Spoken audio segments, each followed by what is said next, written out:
तत्पुरेंना माघारी घेण्यात तुम्ही राहुरीचं जे प्रकरण होतं तत्पुरेंना माघारी घेण्यात तुम्ही यशस्वी असं आहे की प्राजक्त तनपुरे एक अतिशय चांगले नेते आहेत.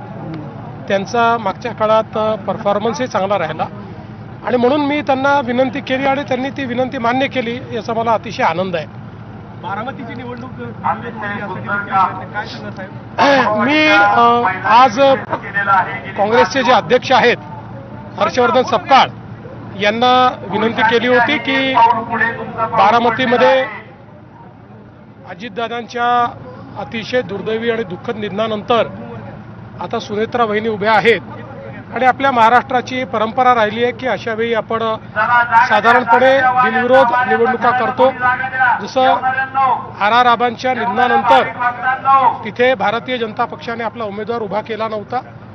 त्यांना मी विनंती केली, त्यांनी चर्चा करताना मला ते सकारात्मक वाटले, पण अजून आता काय निर्णय झाला आहे याची मला कल्पना नाही, कारण मी कार्यक्रमात होतो. जर नाशिकमध्ये अतिशय धक्कादायक प्रकार समोर आला आहे, त्या ठिकाणी एका कंपनीच्या व्यवस्थापनातील काही लोकांनी धर्मांतराचा काही प्रयत्न केला, काही महिलांना लैंगिक शोषण देखील केले, त्या प्रकरणात नाही, हे अतिशय गंभीर प्रकरण आहे. पोलिसांनी हे उघडकीस आणलेलं आहे आणि या अशा प्रकारच्या एका टेक्नॉलॉजी कंपनीमध्ये ज्या प्रकारे त्यांनी दबाव आणून आणि धर्मांतरण आणि लैंगिक शोषण केलं हे फारच धक्कादायक आहे. मी पोलिसांना त्या ठिकाणी एक प्रकारे त्यांचं कौतुक करीन की अतिशय वेगानं कारवाई करून याचा पूर्ण पर्दाफाश हा त्यांनी केला आहे.